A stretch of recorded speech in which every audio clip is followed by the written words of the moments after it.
రేణిగుంట మండలం చెంగారెడ్డిపల్లి కురకాలువలో అక్రమంగా కూల్చివేతలో నష్టపోయిన దళిత గిరిజనులకు 3 సెంట్ల స్థలం, ఇంటి పట్టాలు, హౌసింగ్ ఇళ్లు మంజూరు చేయాలని చెంగారెడ్డిపల్లి కురకాలువ ఇండ్ల పరిరక్షణ కమిటీ సభ్యులు డిమాండ్ చేశారు.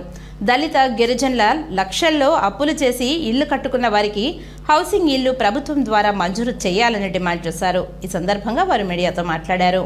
తిరుపతి జిల్లా రేణిగుంట మండలం చెంగారెడ్డిపల్లి గ్రామంలో ఇండ్లు కూల్చేసిన విషయం పైన, అదే విధంగా కురకాలువ అంబేద్కర్ కాలనీ అక్కడ ఇండ్లు కూల్చేసిన విషయం పైన చెంగారెడ్డిపల్లి కురకాలువ ఇండ్ల పరిరక్షణ కమిటీ ఆధ్వర్యంలో ఇక్కడ చెంగారెడ్డిపల్లి గ్రామంలో రౌండ్ టేబుల్ సమావేశం దళిత గిరిజన ప్రజా సంఘాలతో ఏర్పాటు చేయడం జరిగింది.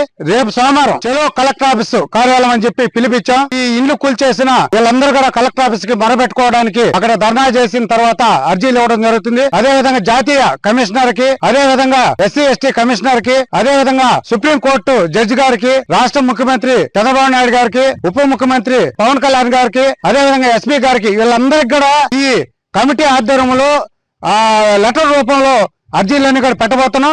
అదేవిధంగా ఇక్కడ కరపత్రాలు కడేసి గ్రామానికి దళిత వాడ గిరిజన గ్రామాల్లో మాకు జరుగుతున్న అన్యాయాన్ని, దళిత గిరిజనులకు జరుగుతున్న ఇండ్లు కూల్చివేతకు నిరసనగా కరపత్రం వేసి ఎమ్మెల్యే గారికి మొరబెట్టుకోవడానికి ఈ కరపత్రం వేసే పని చేస్తున్నాం.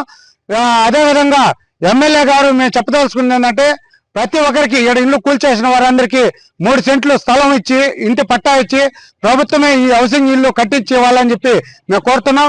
నోటీసులు ఇవ్వకుండా అధికార దుర్వినియోగం చేసిన ఎంఆర్ఓ మీద, అదేవిధంగా మిగతా పోలీస్ సిబ్బంది మీద, రెవెన్యూ సిబ్బంది మీద అందరి మీద కూడా చర్యలు తీసుకోవాలని చెప్పి కూడా మా డిమాండ్ చేస్తున్నామని చెప్పి తెలియజేస్తున్నాం.